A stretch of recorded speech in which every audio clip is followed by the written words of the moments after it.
Olá, bem-vindos ao segundo episódio da série especial do Falando de Mercado, que vai tratar sobre o impacto das eleições presidenciais sobre os mercados de commodities e energia no Brasil. Meu nome é Camila Dias, eu sou diretora da Argos no Brasil e hoje eu tenho comigo a Flávia Pierre, editora de Gás Natural e Energia, e a Rebeca Gompertz, repórter de Gás Natural e Energia da Argos aqui no Brasil. Nós vamos conversar sobre o que esperar dos próximos 4 anos do governo do presidente eleito Luiz Inácio Lula da Silva, que toma posse no dia 1º de janeiro de 2023, o que esperar em termos de políticas públicas para o setor de gás natural e energia no Brasil. Flávia, muito obrigada. Obrigada, Rebeca. Vamos começar com você, Flávia. Eu queria que a gente começasse falando sobre o que esperar desse próximo governo, considerando que tanto a lei do gás quanto a abertura efetiva desse mercado aconteceram durante o governo do atual presidente Jair Bolsonaro. Essa alternância de poder tende a mudar o ritmo da abertura desse mercado de gás? Camila, obrigada. Então, no mercado de gás, o que a gente pode esperar, né? Primeiro, relembrando que o processo de abertura desse mercado, ele se inicia em 2016, na época que o presidente era Michel Temer, com a ideia de que a Petrobras deveria focar em ativos de produção e exploração de petróleo, que não é petróleo e gás, mas deveria focar na produção e exploração, nos campos de petróleo. E aí foi decidido, então, um plano para que a Petrobras pudesse abrir espaço e se desfazer do midstream e do upstream, então, do downstream. E aí o que a gente precisa entender nesse processo, né?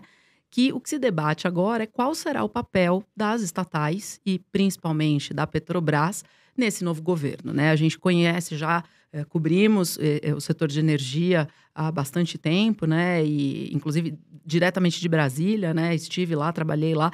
Então é muito diferente a condução das empresas estatais num governo mais centralizador, como o de Dilma Rousseff, à época, ou mesmo do presidente Lula, que a gente já viu também, e de governos menos centralizadores, né? Ou que delegam mais ao mercado, né? Então, defendem uma redução do papel do Estado, na verdade, na economia, né? Exatamente. Então, acho que o debate, a parte central do nosso debate, do que deve ser a área de gás natural a partir de 2023, vai passar pelo papel da Petrobras, mas a gente precisa olhar que tem questões conjunturais que vão afetar e que vão ser mais preponderantes, mais determinantes do que deve ser esse momento do gás natural. O que a gente pode citar, né? Quando volta aí, volta a fita, né? Rebobina a fita cassete, para a gente lembrar como é que era em 2016, né? Quando se pensou, então, na iniciativa Gás para Crescer, que depois virou o Novo Mercado de Gás, né? O programa Novo Mercado de Gás. Mas a ideia é que se teria um choque de gás barato, né? Então, pensando um pouco, até lembrando um pouco dos Estados Unidos, né? Da época do presidente Barack Obama, que você teve o shale gas, então foi uma injeção de gás na economia muito barato, né?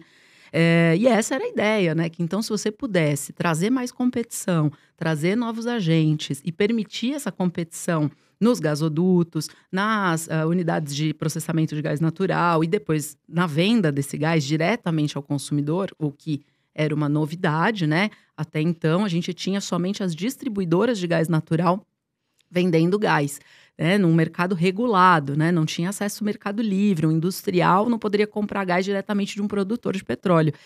Então, a ideia era essa, que você ia ter um grande boom de gás barato, né? Quando o governo de Jair Bolsonaro começa, com o ministro da Economia, Paulo Guedes, essa foi uma grande tônica deles para a área de energia. Então, Paulo Guedes via no gás essa possibilidade de ter um boom de gás barato que ia gerar PIB, que ia fazer a indústria produzir mais, mudar seus planos de produção, né?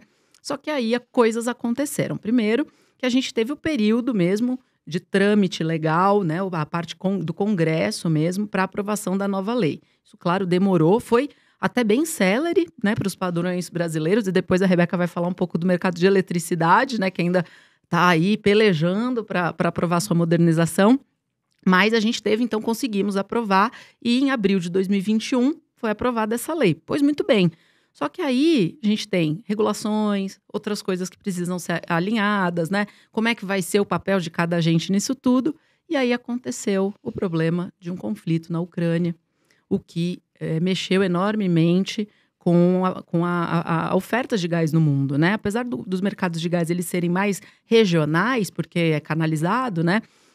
a gente tinha muita gente apostando que a lei do gás ia se dar também com uma maior competição no gás natural liquefeito, no GNL, né? Permitindo, então, que você tivesse ali mais mercado consumidor querendo comprar diretamente seu gás, sem ter que depender da Petrobras e da distribuidora local, e que, se precisasse, esses agentes poderiam comprar gás natural liquefeito. Só que aí o preço subiu É isso que eu muito. ia dizer, a dinâmica de oferta e demanda com o conflito na Rússia mudou completamente o patamar de preço do gás, né, no mundo Exatamente. todo. E a gente não ficou atrás, né. Exatamente. Então, mesmo sendo um mercado regional, a gente teve esse problema. Então, para quem pensava em comprar GNL, esquece, né? Já era. Não vai comprar GNL com o atual patamar de preço. Então, isso tira ali da linha de, olha, tô pronto para assumir o risco de migrar para o Mercado Livre, e você faz algumas pessoas darem um passo atrás. E aí, além disso, a gente teve um outro problema que vai ser marcante para o ano de 2023. Então, é importante aqui a gente marcar mesmo isso, que é a Rota 3, a terceira rota de escoamento de gás oriunda dos poços do pré-sal, né, dos reservatórios do pré-sal.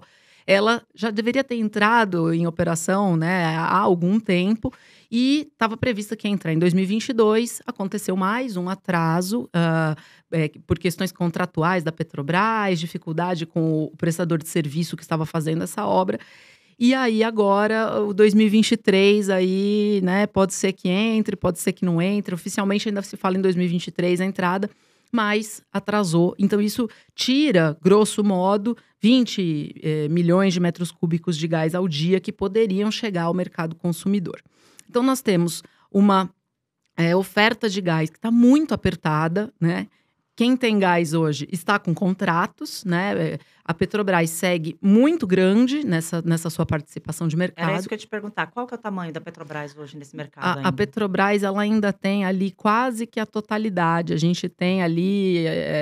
Porque você tem que pensar que tem muita reinjeção de gás também, que é uma outra questão, né?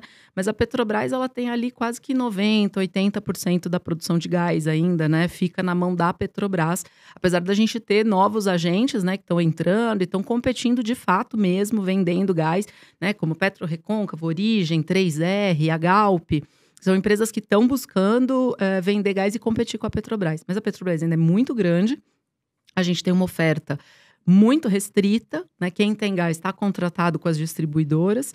E, além disso, a gente tem muitos e muitos e muitos entraves ainda regulatórios, entraves nas legislações estaduais, dificuldades para acesso, né? Dificuldades na parte contratual, uma indústria. Como é que ela vai conversar e fazer a relação nova dela com a distribuidora local? Porque vai mudar, ela não vai mais comprar gás molécula e o serviço de entregar o gás. Ela vai comprar só o serviço de entregar o gás. Então, as legislações estaduais também vão ser muito importantes. Essa é uma questão difícil e muito diferente da área de eletricidade, né? A eletricidade é uma coisa unificada, né? O Brasil inteiro é um grande sistema. No gás, não. Você tem leis estaduais que regem a relação da distribuidora, né? Tem concessões estaduais de distribuição. Então, veja, esse vai ser o cenário para 2023. É um cenário complexo. Qualquer governo que fosse assumir esse momento, né? Porque você caminhou, você fez a política pública, você tem uma lei do gás que é muito bem feita, que ela traz ali realmente o estado da arte, uma lei muito, muito bem feita, que pode ser comparada às melhores práticas aí da Europa ou dos Estados Unidos. Mas agora você precisaria de regulação, papel da agência reguladora para criar essa possibilidade, mitigar parte desses riscos que ainda impedem um acesso maior do Mercado Livre. E você também tem algumas questões que ainda ficam faltando de legislações estaduais. Então, esse tecido, Camila, ele seria difícil sendo Jair Bolsonaro, sendo Luiz Inácio Lula da Silva, seria complexo para todos, e acho que a gente vai ter, então, um ano de 2023 com baixa oferta de gás, não tem gás novo chegando, porque a gente não tem a Rota 3 chegando, outros projetos que são muito aguardados, né, como a BMC-33, que é um campo da Equinor, que tem muito gás, são 16 milhões de metros cúbicos por dia de gás natural que vão chegar na costa. Ela ainda não tem decisão fechada, firme de negócio, então a gente não sabe ainda quando vai chegar, quando que a gente vai esperar esse gás novo. O GNL, que poderia vir fazer esse fiel da balança, né? Poderia ajudar Não como vai preço ser. marginal, por enquanto não vai ser, né? Até pode ser que melhore, tem melhorado. A gente viu que o preço, como os reservatórios vão entrar o período de inverno na Europa bem cheios, fizeram a lição de casa lá na Europa, então vai entrar cheio, eles estão bem estocados de gás, então até baixou um pouco o preço do GNL, mas ainda muito alto para uma decisão de investimento aqui de uma indústria brasileira. E a gente vai ter que ver qual vai ser o papel da Petrobras nesse novo cenário. Mas, Flávia, você tocou num ponto interessante, que é a questão que envolve Congresso. E você falou bastante da importância da lei do gás e do quanto ela foi bem formulada. Mas a gente vê uma movimentação no Congresso hoje para algumas alterações, algumas emendas a essa lei do gás. Como é que está essa discussão hoje? Como é que caminha essa discussão numa mudança de governo? E vamos lembrar que a gente também elegeu uma nova composição de Congresso, né? Nós também elegemos deputados federais, deputados estaduais e um novo Senado. Então, assim, o quanto essas discussões que estão acontecendo agora se estendem para o ano que vem, o quanto elas ganham força ou perdem força, quais são, na verdade, os principais pontos dessa discussão em relação à lei do gás? Bom, Camila, você sabe, né? Congresso ali são 513 deputados, né? Mais os senadores. Então, é muita gente, é bastante grupos de interesse, né? Você tem uma multiplicidade de atores ali no Congresso agindo, né? Então, claro, se você pega o mercado de gás, não é porque tá caro ou porque tem pouco gás que quem precisa de gás desapareceu, né? Quem é uma indústria ceramista ou vidreira vai precisar de gás e Depende muito depende dele. muito. E não vai parar, né? Porque, veja, temos o consumo aí, estamos consumindo e, né, aquela cervejinha que você toma no final de semana vem numa garrafa de vidro. Usou gás natural para fazer aquilo lá, né? Ou a tua Coca-Cola KS vem numa garrafa de vidro, né? Então, a indústria, claro, se mobiliza. E como se mobiliza, né? Claro, com os deputados, né? Com a atuação parlamentar. Então, o que a gente tem visto agora é que, a lei está pronta, a gente depende muito da Agência Nacional do Petróleo, Gás Natural e Biocombustíveis, da ANP, para regular, mas sabemos, é difícil, há poucos servidores na ANP, né? É uma situação difícil. No Departamento de Movimentação de Gás Natural, são pouquíssimos especialistas trabalhando para fazer tudo que tem que ser feito do Brasil inteiro, né? São quase 11 ou 10 regulações que eles precisam revisar com base na nova lei, né? Afinal, nova lei, preciso revisar o arcabouço de regulamentação. E eles não estão dando conta, né? Muita coisa realmente, são pessoas extremamente competentes, mas com muita coisa no prato, né? E aí, o que acontece, né? Cada um vai, através do seu parlamentar, né? Da pessoa da sua região ou do seu setor, né? Deputados, às vezes, com atuação setorial, tentando apressar por aqui ou por acolá o que precisa ser feito na lei do gás. Então, o que a gente tem visto agora, recentemente, né? Primeira coisa, a gente tem a volta dos que não foram, né? Então, entre uma mudança de um mandato para o outro, né? Do Bolsonaro para o Lula, a gente tem visto, então, deputados que tinham tentado colocar certos pontos, alguns pontos específicos lá na lei do gás em 2021 e que foram derrotados, esses pontos. E agora, nesse vácuo, né, nesse momento de que está todo mundo olhando um pouco menos para o Congresso e um pouco mais para o Centro Cultural Banco do Brasil, onde está acontecendo o governo de transição lá em Brasília, e aproveitando, então, esse momento para tentar trazer de novo alguns pontos que foram derrotados. Então, por exemplo, a gente tem aí dificuldades nos estados, né? Como é que vai ser a relação da distribuidora? Então, de repente, um deputado tenta mudar na lei federal a relação da distribuidora. Tenta colocar ali uma cláusula, né, que vai beneficiar X ou Y ou Z nessa relação. Né? A mesma coisa em grupos. A lei do gás ela tem uma característica muito marcante que é não permitir a verticalização, ou seja, o mesmo grupo econômico, o mesmo agente, a mesma empresa, o mesmo CNPJ, não pode participar em mais de um elo da cadeia. A ideia disso era você permitir competição, né? Então, se no passado a gente tinha a Petrobras, pegava o gás, aí ela era dona do pipeline de escoamento, ela era dona da plataforma, da UPGN, né, da parte de refino do gás, daí dos gasodutos, daí ela era sócia das distribuidoras. Hoje em dia você não pode ter o mesmo agente em mais de um elo. Era isso que garantia, inclusive, a diversificação de agentes no mercado e, portanto, a abertura mais efetiva, um aumento de liquidez, etc. Né? Essa é a ideia. E aí, isso continua, isso é praticado, mas a gente vê agora tentativas no Congresso de permitir essa verticalização, né? Que é uma coisa que realmente é o coração da lei do gás. Obviamente, né, como eu disse, é a volta dos que não foram. Então, são tentativas que já foram derrotadas. E aí, agora, nesse momento, de repente, tem alguém cochilando, né? Dá tempo de passar essa lei. Então, isso é uma das coisas. Mas, por outro lado, a gente também tem tentativas, e aí não é a volta dos que não foram, mas é de endereçar problemas novos que apareceram nesse um ano, né? Um ano de aprovação da lei, um ano e meio de aprovação da lei, um ano de abertura efetiva, início dos novos contratos que não os da Petrobras. Por exemplo, o grande problema que a gente fala, né, nas nossas publicações quase diariamente da reinjeção de gás. Então, o que é a reinjeção de gás, né? Para quem existe uma necessidade de que parte do gás seja realocado dentro do poço produtor de óleo e gás para repressurizar esse poço de petróleo e conseguir tirar mais petróleo desse poço, né?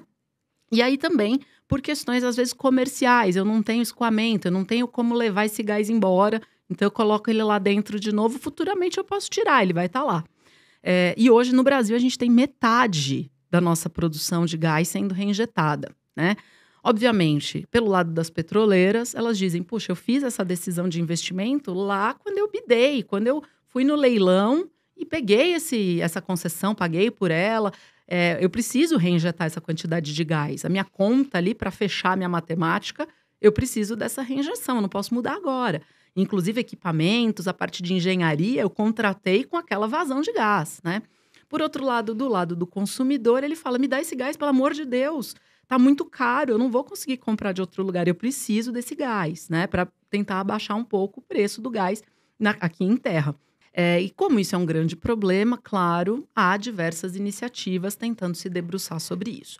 Então, há deputados, né, tentando criar ideias, deputados, senadores, parlamentares, tentando pensar em como fazer. De repente, puxa, daria para fazer um projeto de lei que eu não rasgue contratos, que eu não vou ferir isso que foi combinado com a petroleira, que ela assinou no seu plano de investimento, mas que eu possa incentivá-la a me dar mais gás, a trazer mais gás para a terra. Aumentar essa oferta. Aumentar a oferta de alguma forma. Então, nesse momento, estão também pensando no Congresso, né, como fazer isso. Então, seria reduzir royalties e participação especial do gás que deixar de ser reinjetado. Então, a indústria Y, ela reinjeta 90, e aí ela passa a reinjetar só 80, esses 10.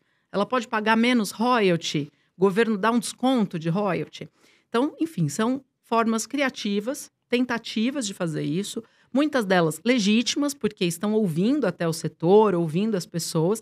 E acho que no ano que vem, como a gente ainda deve ter muita lentidão ainda na ANP, tá? E não vejo uma questão política nesse aspecto, mas, de fato, é uma agência que tem o mundo inteiro para cuidar, né? Toda a área de petróleo, gás natural e biocombustíveis.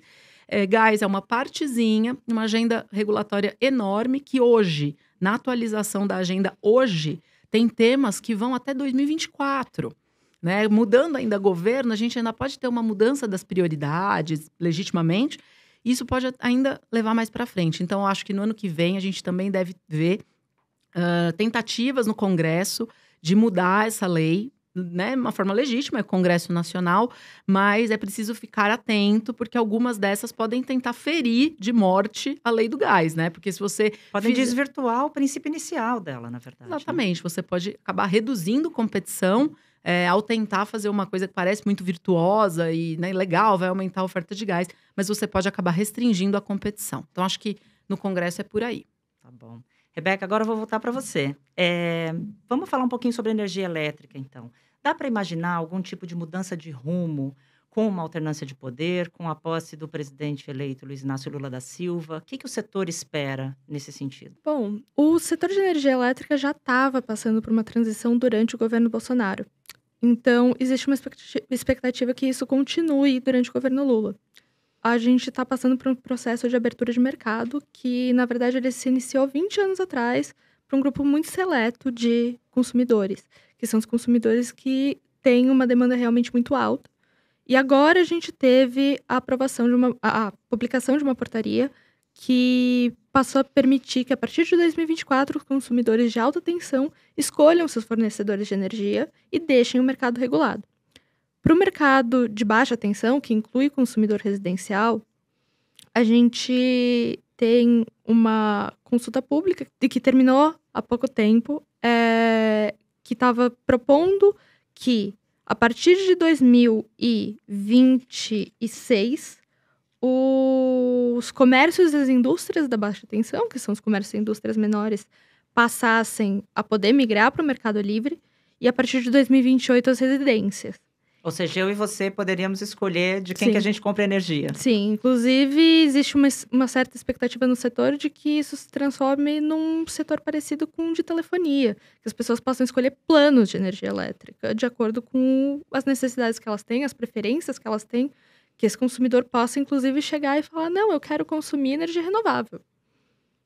E aí isso impõe alguns desafios para o setor de energia, porque ele precisa se adequar em relação a encargos, ele precisa se adequar em relação à própria legislação que rege como essa relação entre distribuidor, entre fornecedor, entre consumidor se dá. O papel, por exemplo, da distribuidora precisa ser repensado. Ela vai deixar de ser, entre aspas, uma comercializadora para passar a ter um papel de cuidar do fio, basicamente. Ela vai estar assegurando que aquela energia chegue naquele consumidor, mas ela deixa de ter esse papel intermediário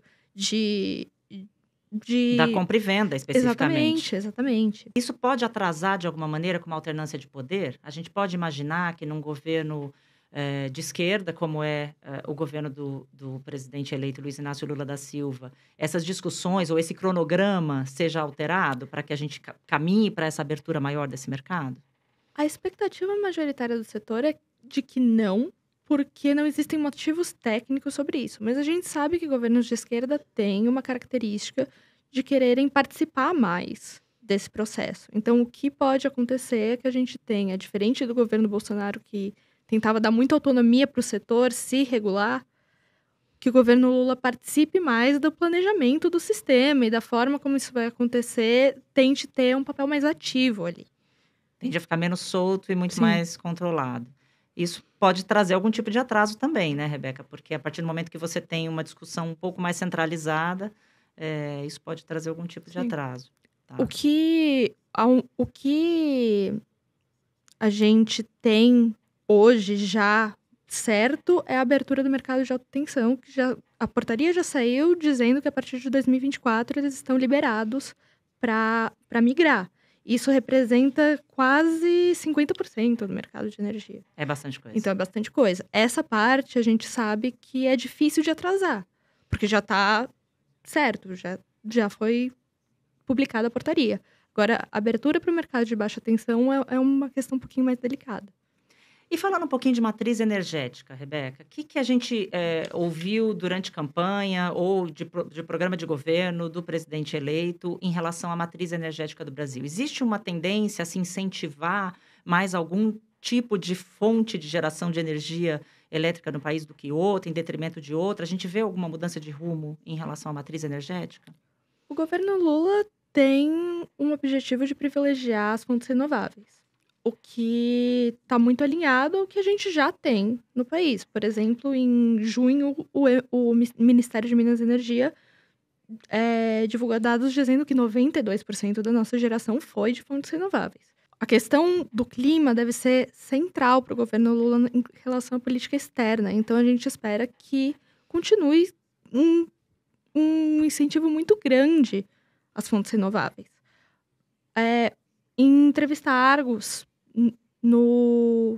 ainda no primeiro turno da eleição, o principal conselheiro de energia elétrica dos antigos governos Lula, Maurício Tolmasquim, nos disse que existe um interesse muito grande também em explorar soluções tecnológicas, como usinas reversíveis, baterias, esse tipo de solução renovável que faria com que a gente tivesse algumas alternativas ao uso de fontes sujas.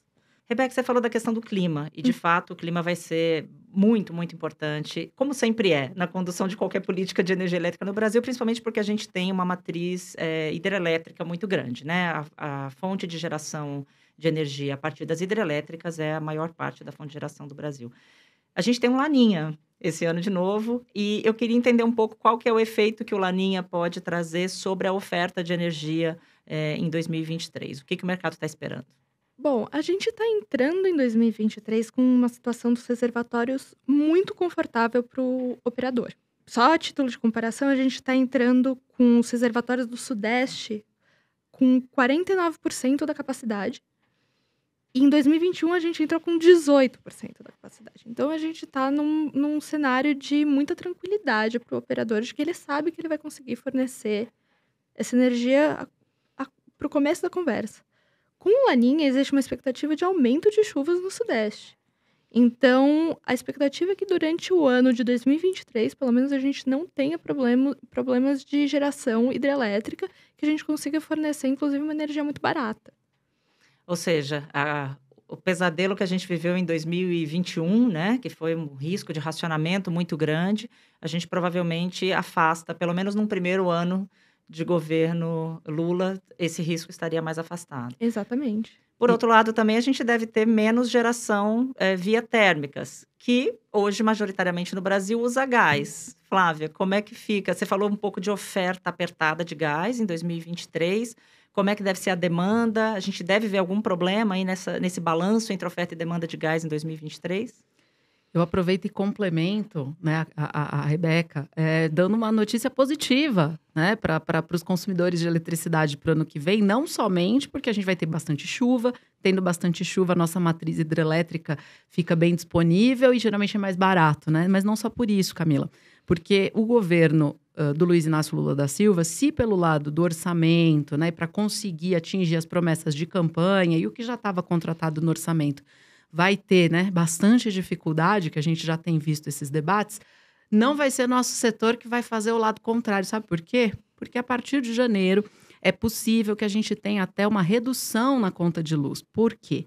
Em 2021, nesse período que a Rebeca falou, né, que a gente estava com 18% de reservatórios do Sudeste com sua capacidade hídrica, o governo teve que realizar um leilão, o procedimento competitivo simplificado, né? Foi um leilão para permitir fontes térmicas, fontes que estivessem disponíveis o quanto antes para evitar o tão temido apagão, né?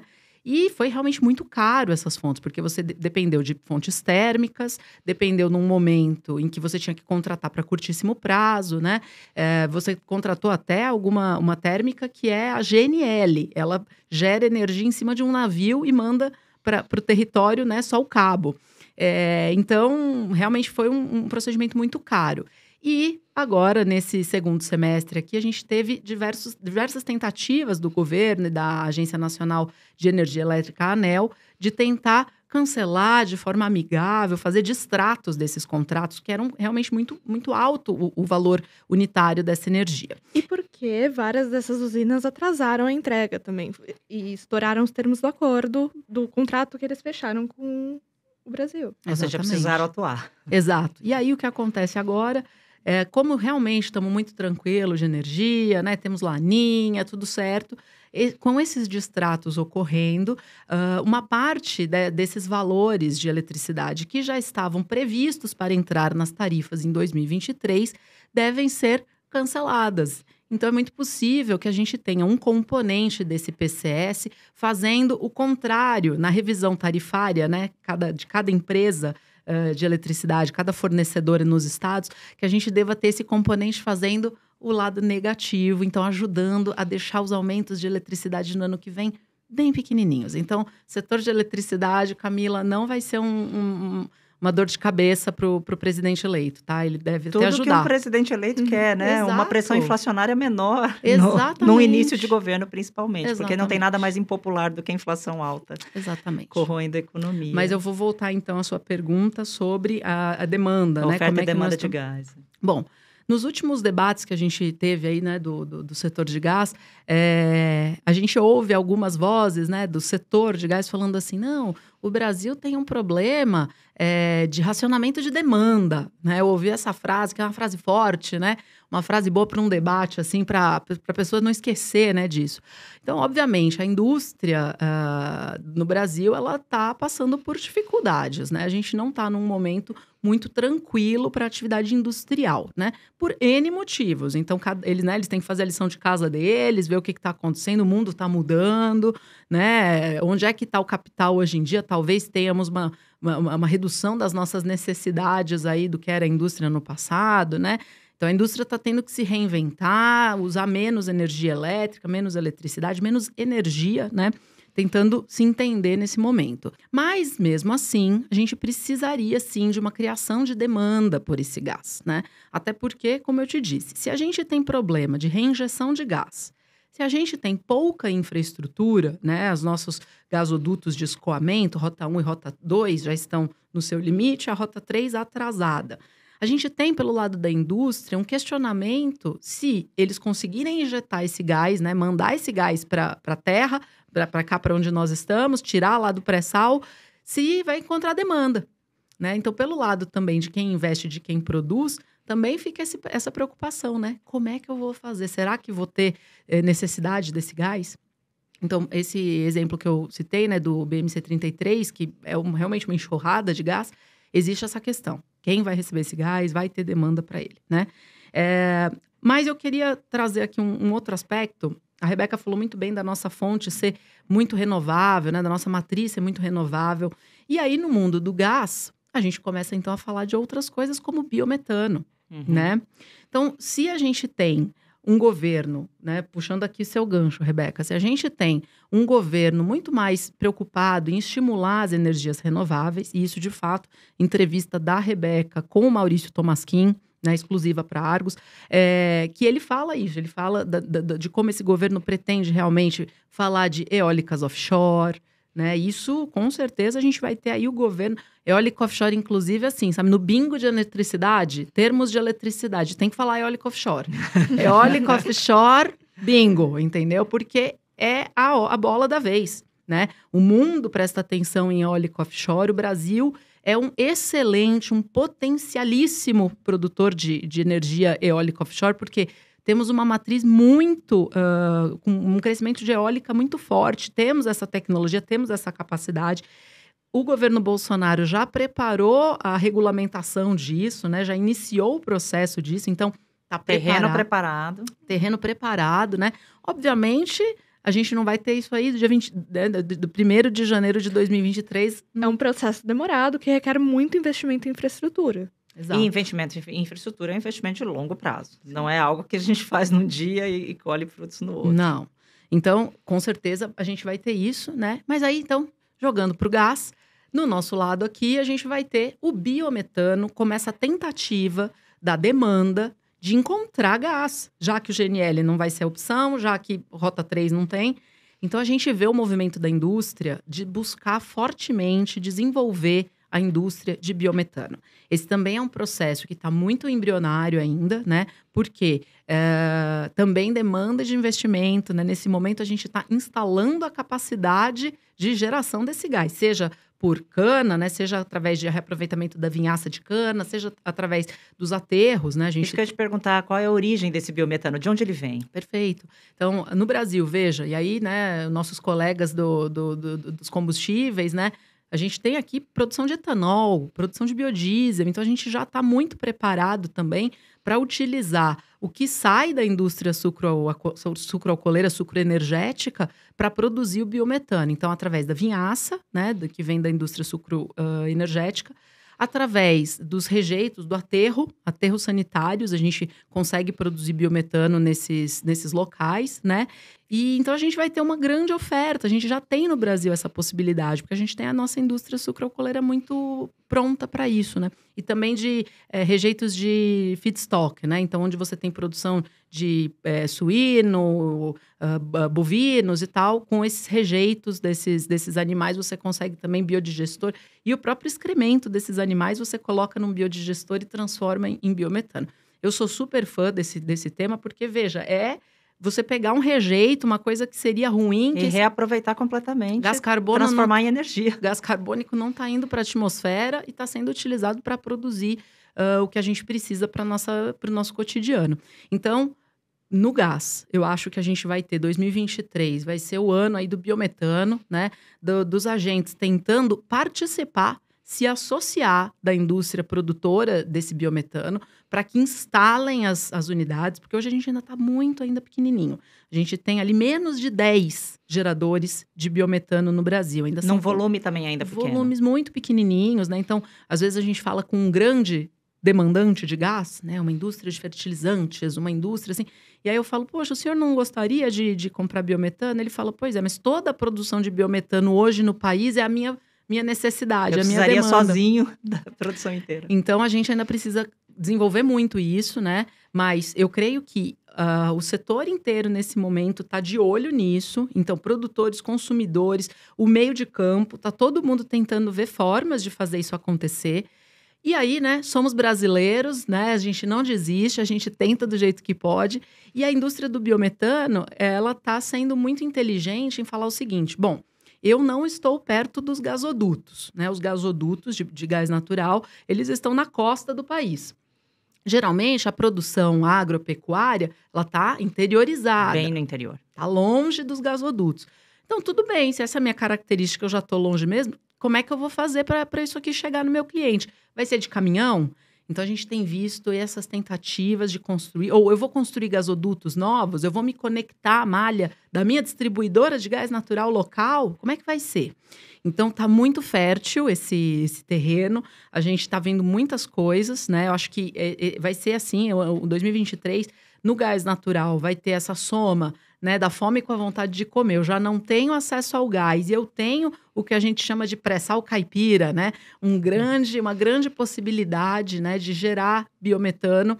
E, além disso, a indústria que faz os bens de consumo quer muito isso. Porque, por exemplo, se você pega uma indústria ceramista que faz peças, né, para o seu banheiro, faz azulejo, etc., e vende para a Europa, vende para os outros países, o fato de ter feito aquilo com um gás verde, com um gás, um biometano, acrescenta muito valor nesses produtos. Então, mais uma vez, Brasil utilizando o que tem de melhor.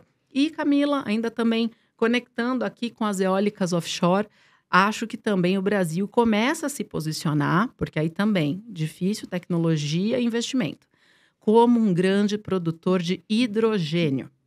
Isso também tem tudo a ver com a indústria de gás natural, né? Porque o gás natural ele pode ser uma matéria-prima para a produção do hidrogênio, né? No gás natural você tem um carbono e 4 hidrogênios. É certo, Rebeca?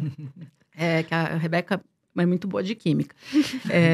E aí você vai tirar esses hidrogênios para fazer hidrogênio. Então, primeiro, o gás natural pode ser esse supridor e para separar essa molécula, você precisa dar um choque lá dentro. Você vai usar qual eletricidade para fazer isso? A das eólicas offshore.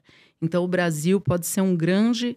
e o hidrogênio ele pode ser exportado, tá? Ele pode ser liquefeito, ele pode ser misturado com amônia, ele pode ser colocado num navio e ser vendido no mundo todo.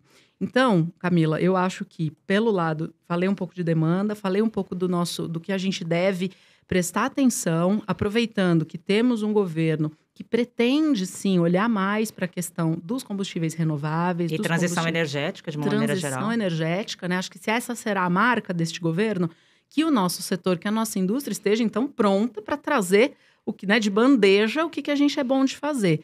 E aí, deixo aqui, a gente precisa conversar mais, falar mais sobre certificação de carbono, I-RECs, né, os certificados de energia renovável aqui, que Rebeca e eu temos também estudado muito.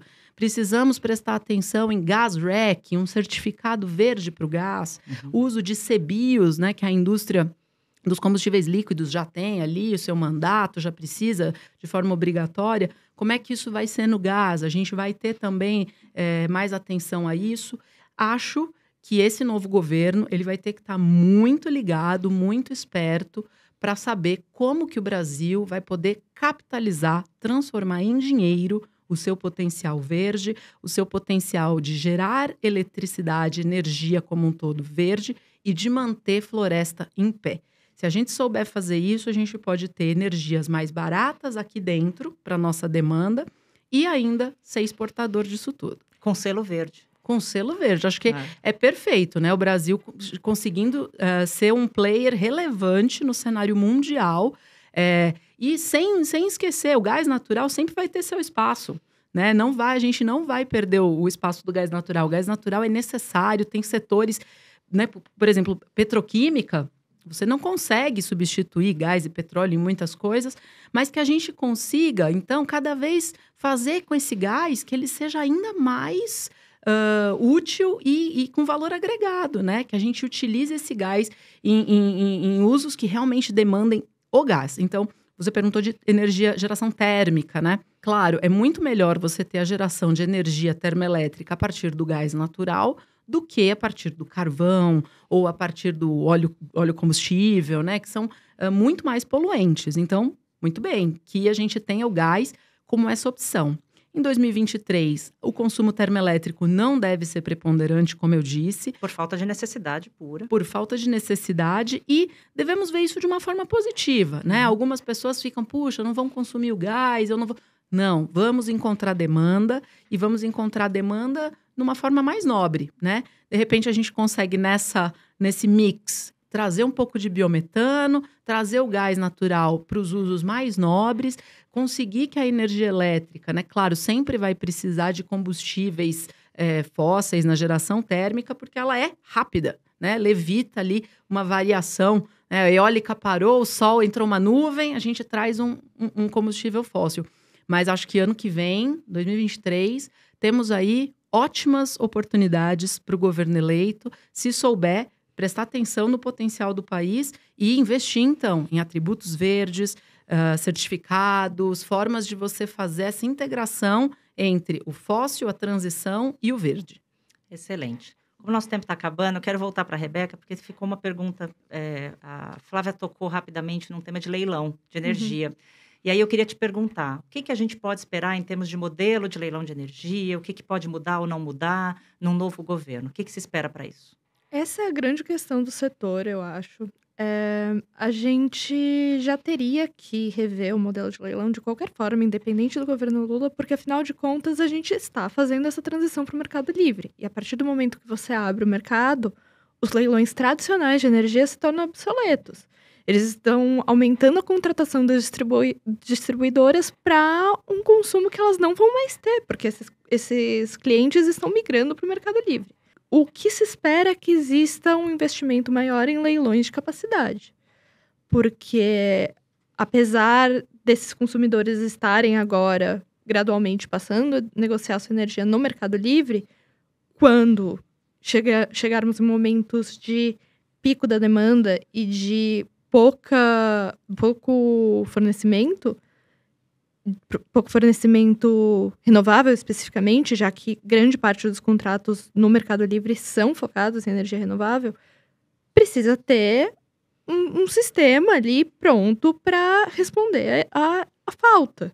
A gente precisa ter um backup de energia para os momentos em que a gente tenha menos geração hídrica, que a gente tenha de noite, não existe energia solar, momentos que não tenha vento. A gente precisa ter essa segurança energética mesmo, e isso deve ser prioritário para o governo Lula. Então, existe sim uma expectativa de investimento em leilões de reserva de capacidade e também investimento em novas tecnologias, por exemplo, baterias, que podem resolver um pouco o problema do armazenamento. Se você pode armazenar energia, muda muito a forma como a gente planeja o setor mesmo. Previsibilidade, né, sim, Rebeca? Sim.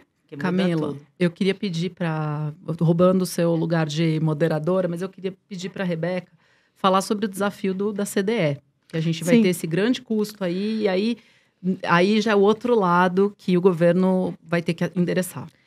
Essa é também uma das grandes questões estruturais que a abertura do mercado traz. Porque o orçamento da CDE é considerado pelo setor muito alto. Em 2022, ele chegou a 32 bilhões. E é uma conta que fica majoritariamente para ser paga pelo consumidor regulado. E aí, quanto mais consumidores você tem que migram para o ambiente livre, maior a divisão dessa conta vai ficando para o consumidor cativo.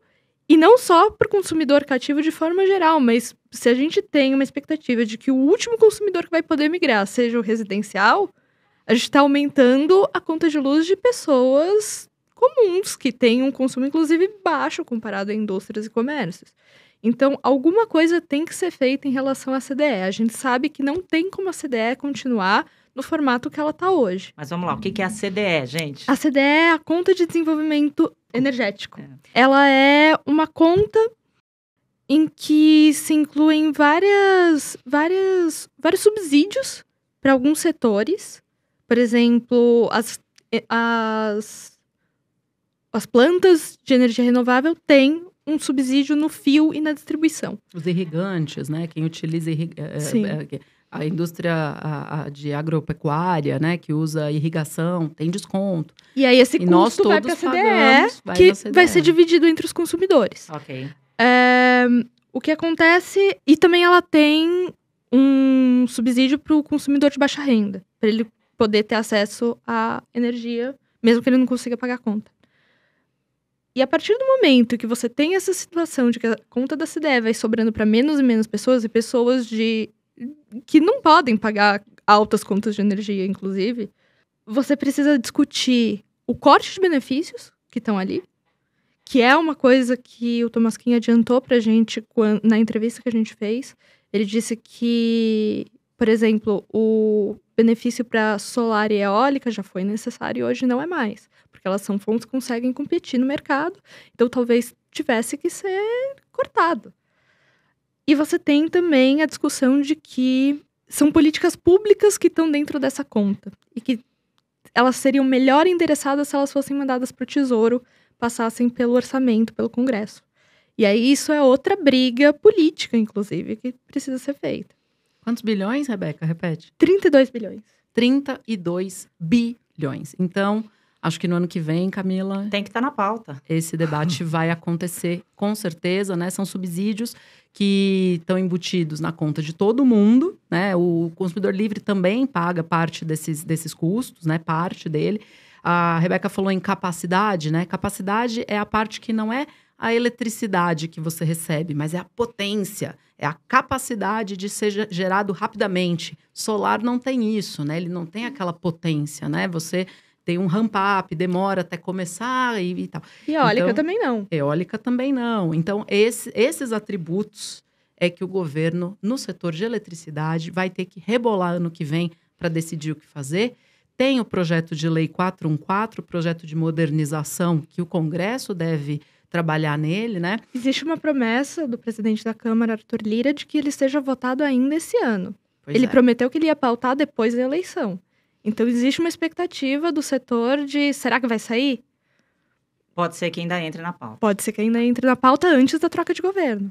E aí é isso. Se a gente tem um governo Lula que vai estar preocupado realmente dos custos de eletricidade, principalmente das pessoas mais carentes, né? Como conhecemos aí mais a ideologia, o formato desse governo, a atuação desse governo, esse assunto será central. Como é que nós vamos endereçar para que a abertura de mercado consiga continuar? Isso nos parece também que mesmo um governo mais centralizador como o do PT tem essa vontade de manter a expansão da abertura do mercado, mas endereçando para que as pessoas mais pobres não paguem pela migração do mercado livre, que sim, é de empresários, é de empreendimentos. Então, esse assunto também será importante, central no ano que vem. E que seria também muito difícil dessas pessoas pagarem essa conta de luz tão alta. A gente falou da questão inflacionária da conta de luz. Imagina se esse custo tão alto sobra para tão poucas pessoas, o efeito econômico que isso não tem. Então, realmente... Esse assunto terá que ser endereçado. Se vai ser o Tesouro que vai pagar, né? Como eu digo, só tem 2 pagadores no Brasil, né? Ou é o consumidor ou é o contribuinte. Um desses 2 vai ter que pagar a conta. E acho que essa decisão vai ser uma decisão do próximo ano, do próximo governo. E provavelmente logo de início. Obrigada, muito obrigada, Rebeca. Obrigada, Flávia, pela sua participação. Foi excelente, papo ótimo que a gente teve aqui nesse episódio especial do Falando de Mercado. Esse e os demais episódios do nosso podcast em português estão disponíveis no site da Argos em www.argosmedia.com/falando-de-mercado. Visite a página, siga acompanhando tudo que pauta os mercados de commodities e energia no Brasil e seus impactos no país e na América Latina. A gente volta com mais uma edição do Falando de Mercado. Até mais!